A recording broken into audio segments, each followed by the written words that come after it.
দেশের মানুষের কাছে বেগম খালেদা জিয়া কেবলই একজন রাজনীতিক কিংবা প্রধানমন্ত্রীর নাম নয়, এক মূল্যবোধের নাম। ক্ষমতাকে যিনি সব সময় দেখেছেন জনগণের আমানত হিসেবে।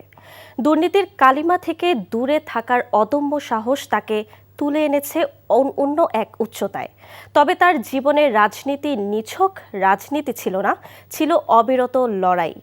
শোক, কষ্ট আর ষড়যন্ত্রের দেয়াল ভেঙে হয়ে উঠেছিলেন হার না মানা এক সংগ্রামী। প্রতিহিংসার বদলে তার মধ্যে প্রতিশোধের ভাষা ছিল না কখনোই। আরও জানাচ্ছেন ইমরুল আহসান।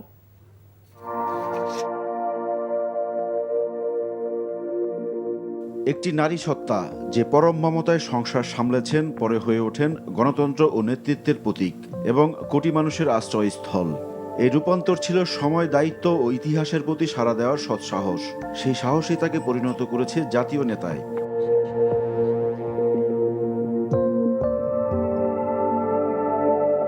স্বামী জিয়াউর রহমানের শাহাদাত বরণ এক রাজনৈতিক নিয়তির মুখোমুখি দাঁড় করিয়েছিল বেগম খালেদা জিয়াকে। একদিকে ব্যক্তিগত শোক, অন্যদিকে জাতির ভবিষ্যৎ। এই দুই চরম বাস্তবতার পরিস্থিতি থেকে উঠে আসেন তিনি, যিনি শুধু নেতৃত্ব দেননি, একটি জাতিকে পথ দেখিয়েছেন। এরশাদ বিরোধী আন্দোলনের মধ্য দিয়ে আপসহীন নেত্রী হিসেবে উত্থান বেগম খালেদা জিয়ার। তার উপস্থিতি ছিল নক্ষত্রের মতো দীপ্তিময়। তিনি দেখিয়েছেন একজন নেতার ক্ষমতার শক্তি কোনো প্রাতিষ্ঠানিক আদেশে আসে না, আসে ধীরতা, নৈতিকতা ও মানুষের প্রতি অঙ্গীকার থেকে। ছুটে বেরিয়েছেন সারা দেশে, মিশেছেন সাধারণ মানুষের সাথে।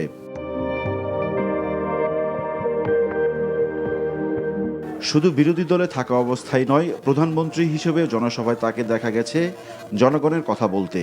আমরা যে কথাগুলো দিই, কথা রাখি। আমাদের সরকারের সময় আমরা উন্নয়ন করেছি। পরবর্তী 5 বছর আওয়ামী লীগের দেখেছেন কোনো কাজ হয় নাই।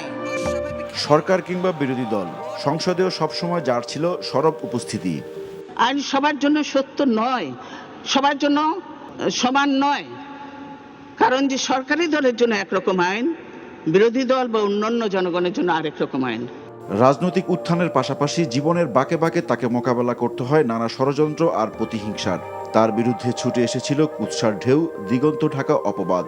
এতিমের সম্পদ মেরে খেলে তার শাস্তি আল্লাহ রাব্বুল আমিনও দেয়, আর সেই শাস্তি আজকে খালেদা জিয়া, তারেক জিয়া তাও পেয়েছে। আপনাদের খালেদা জিয়া কোনো অন্যায় করেনি, কোনো দুর্নীতি আমি করিনি। বেগম খালেদা জিয়ার প্রতিপক্ষ দেশের প্রজন্মের পর প্রজন্মকে শিখিয়েছিল তাকে ঘৃণা করতে।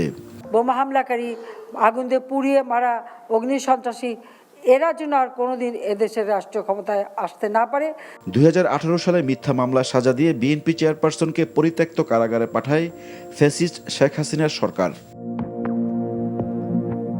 যদিও পরে সর্বোচ্চ আদালতের রায়ে নির্দোষ প্রমাণিত হন খালেদা জিয়া।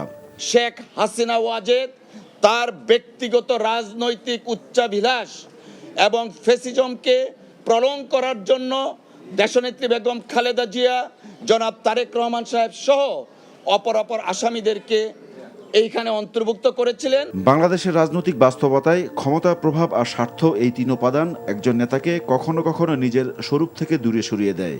কিন্তু বেগম জিয়া এই তিন প্রলোভনের বিপরীতে দাঁড়িয়েছেন, প্রতিষ্ঠা করেছেন দুটি মৌলিক দর্শন: গণতন্ত্রের প্রতি অটল বিশ্বাস এবং জনগণের প্রতি তার অঙ্গীকার। আর সেই জনগণের পক্ষে কথা বলতে গিয়ে বহুবার কারাবরণ করতে হয়েছে বাংলাদেশি জাতীয়তাবাদের এই নেত্রীকে। তার সন্তানদের উপর অমানবিক নির্যাতন, তারেক রহমানের নির্বাসন, আরাফাত রহমান কোকোর অকাল মৃত্যু এবং নিজের উপর দমনপীড়ন, এত কিছুর পরেও দমে যাননি বেগম খালেদা জিয়া। আমাকে জেল বা সাজার ভয় দেখিয়ে কোনো লাভ হবে না। আমি মাথা নত করব না। জনগণের অধিকার, গণতন্ত্র প্রতিষ্ঠার দাবি থেকে পিছু হটব না। লোহ কঠিন মনোবলে জাতির জন্য দাঁড়িয়েছেন নিরাপত্তা, ধীরতা আর অটল সাহসের আশ্রয় হয়ে। গণতান্ত্রিক অধিকার প্রতিষ্ঠার লড়াইয়ে নেতৃত্ব দিয়েছেন সামনে থেকে। 11 সরকারের আমলে গ্রেফতার করে কারাগারে পাঠানো হয় বেগম খালেদা জিয়াকে। সে সময় দেশ ছাড়তে চাপ দেওয়া হলেও দেশ ছাড়েননি তিনি। দেশের বাইরে আমার কোনো ঠিকানা নেই, এটাই হলো আমার ঠিকানা। এই দেশ, এই দেশের মাটি, মানুষই আমার সব কিছু। রাজনীতিতে শক্তির প্রতীক হলেও নিপীড়নের মুহূর্তে খালেদা জিয়া ছিলেন ধৈর্যের অদম্য উদাহরণ। রাজনৈতিক প্রজ্ঞা ছিল তার অস্ত্র। কারাগার, মিথ্যা মামলা, চিকিৎসা বঞ্চনা সব নীরবে সহ্য করেছেন। বিপরীতে প্রতিশোধের কোনো ভাষা উচ্চারণ করেননি তিনি।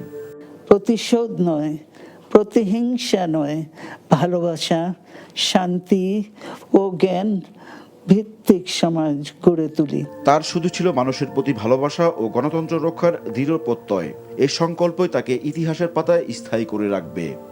Imrul Ahsan, NTV news, Dhaka.